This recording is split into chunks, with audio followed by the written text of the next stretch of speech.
It's go, go, go, go, go, go, go time. All right, everybody, happy Thursday. Welcome to the Next Level Mortgaging Podcast. I'm Todd Martin, your host for Mission 35 Mortgages. This one is going to be a big one for me. For those of you that know me, I have had struggles with my health over the years. It's been an ongoing issue. I have made it my goal for the last couple of years to get healthy. And I'm not just talking about my weight. Those of you know me, it's been a struggle for that too. But there has been focus on my migraines. I have struggled with them for my entire life. The last 2 years were horrifically bad for them. I spent 4 months or so at least getting them every single day, probably more than that, to be honest. Those have been sorted out. I struggled with my energy levels and my thyroid, and that has been sorted out. I had a torn labrum in this shoulder, a torn rotator cuff in this shoulder. Those have been sorted out. I struggled with issues with my nose, and that has finally been sorted out. I am working on getting into the see the sleep specialist in February so I can get my sleep sorted out finally. And that will probably be the last official doctor step for my health issues. But what I'm doing now is this is all part of what's going to be a secondary series to the Next Level Mortgaging podcast, and that is the next level of me. And I can't bring my business to the next level if I don't do the same with myself, because it's all part and parcel. I can't be the best mortgage agent for you if I'm not the best me. The same goes for everybody out there. So what exactly does that mean right now? Well, at the start of September, I was 343 pounds, the highest I'd ever been in my entire life. It was very depressing for me. I'd been on vacation. I had goal to lose some weight while I was away, and I was barely able to stay where I was. And I was walking most of the time. Now I was on vacation, so it's hard to do that while you eat. But there's no such thing as we talked in our training the last couple of weeks. You can either have reasons or you can have results, or you can have excuses. And I was done with excuses. So at that point, I went and talked to Teresa Franciosa, my coach at Mission 35. And she has been such a wealth of knowledge for me and such a supporter of me in my entire journey at Mission 35. And she is, her and her husband are fitness nuts, fit and into the whole healthy eating. And I asked her, I said, help me, please. Help me with my macros. I said, I'm not good at the gym. I never have been. I prefer to go outside and go for a walk. I said, I will figure that out. I need you to help me with my food intake. And she sat down and we went on MyFitnessPal and we figured out my food intake. And we figured out my macros. We figured out my calories, which were way higher than I expect them to be. I mean, how do you lose weight eating 2,600 calories a day? But my proteins were really high, 260 calories a day. And I'm like, holy crap, that's a lot of protein. But away we went. Started off and 260 grams of protein a day, 2,600 calories a day. And I started off walking 9 kilometers a day, roughly. And from there, I was slowly seeing results. I quickly realized that 9 kilometers wasn't enough for me. I could go more, go faster. So I upped it to 13 kilometers a day. I was doing two 5 kilometer walks and one 3 kilometer walk every single day. And it would vary in my time and it would vary in when I did it, how I did it, where I did it, and all that kind of stuff. But I was getting there. I was getting results. And as of today, I'm down 20 pounds. I'm down to 323 pounds today. So my goal is to lose 100 pounds. So get down to 243. And I know that still seems like a lot, but years ago, my doctor told me I should never get under 220, and that was in my 20s. So I figure about between 230 and 240, and I'm in a good position. But what else have I started? And what else can I do to level myself up? So when I was in construction, even when I was in the office, you're set to a schedule. You're there at 7, you go to break, you work till lunch, you go to your break, you go home. That's your schedule. You're done, off you go. This office stuff, set your own schedule, it's been tough for me because, I come in when I want to, I get up when I want to, I feed the dog, I go for a walk, I come in, I do this, I do that, I work the days I want to, and all that kind of stuff. not work the day I want to, but come into the office the days I want to. And it's been a bit of a struggle. So I followed on YouTube a gentleman named Andrew Huberman. He's a bioneurologist, and I have followed his morning routine, and I nudged it a little bit in my direction to try and get myself back in a routine. I used to get up at 5:30 in the morning every morning.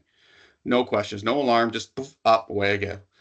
And I was really struggling. So I needed to figure this out. So now I've taken Andrew Huberman's morning routine and made it my own. And I'm going to commit to this for 30 days and see how I feel. I'm going to take you guys on the journey and update you every Tuesday morning on my YouTube channel. The next level, it's going to be the next level. It's going to be the next level Mortgaging podcast, but it's going to be the next level of me. And I'm going to show you exactly what it entails. So I'm up at 6 a.m. every morning. I need to get up in the morning. If I don't get up at a reasonable time, I stay up till 1 o'clock in the morning and do things that are useless for me and useless for everybody else. So 6 a.m. up and moving. I go outside. And, he talks about getting out in the sunshine and that feeling and stuff like that. We're in Ontario, we're in fall, we're coming into the winter time.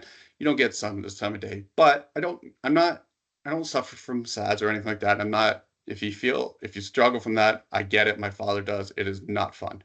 But just for me, just getting outside, feeling that cool air and getting that movement first thing in the morning is such a difference maker for me. I get up, just a quick walk around the block with my dog, and it just makes me feel so much better. I don't have a coffee. I offset my caffeine intake for at least 2 hours. I let my body wake up on its own. I let the fresh air do it. I let the movement do it, and I just go. And then I come back, I relax for a couple minutes, spend some time with the dog. I spend some more time with Kelly, my wife, if she's awake. And then immediately I go into my workout. And like I said, I hate the gym. Can't stand it, don't like it. So I go for a walk, 5 kilometers in the morning. And it's nothing huge. It is all within 5 blocks to my house. I just figure eight it around the blocks and I'm done in less than an hour. Back to the house by 7:30 in the morning. Do that, cold shower, 3 minutes.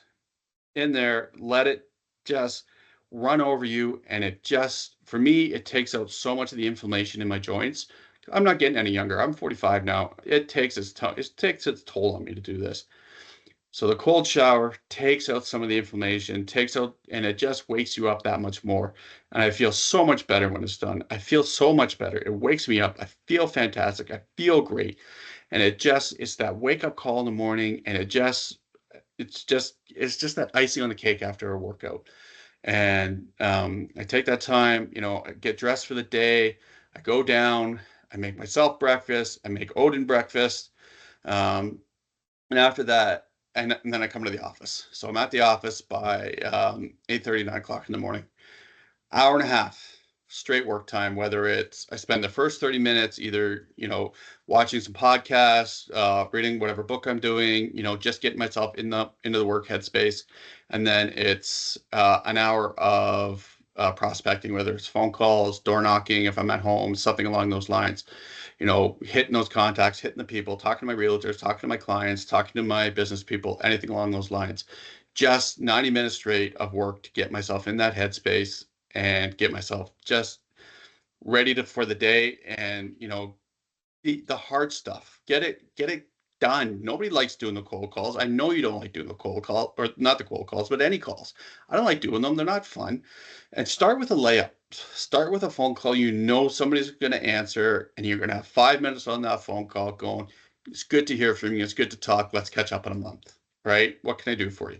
That kind of stuff. Somebody's going to answer your call. That makes it so much better. That's how I get my workday started.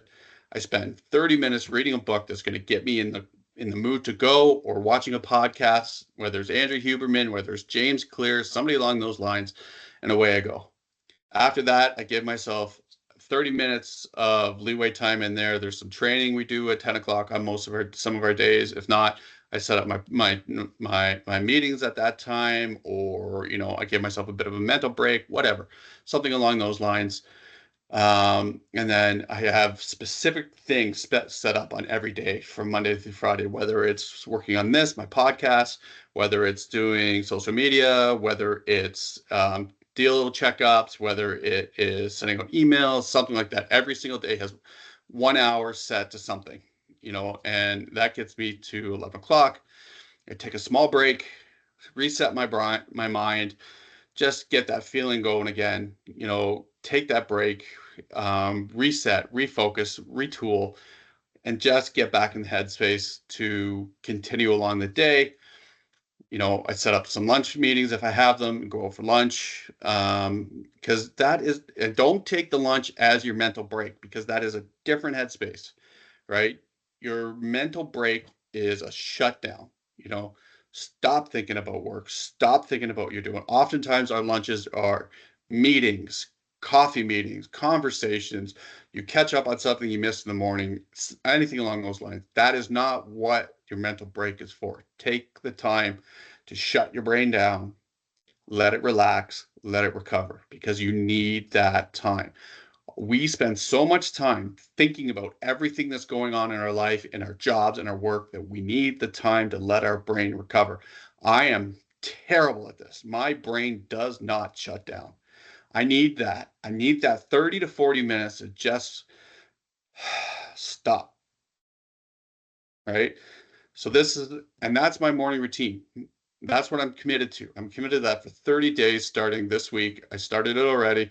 I'm going to update you guys, keep you track of it, show you guys, my walks. I'm doing almost 20,000 steps a day, take you on my phone call journeys, all that kind of stuff, give you an idea of how it's going. So I hope you guys enjoy it. I hope you guys pick up some tidbits out of this, something that helps you get you going on your journey to your next level as well.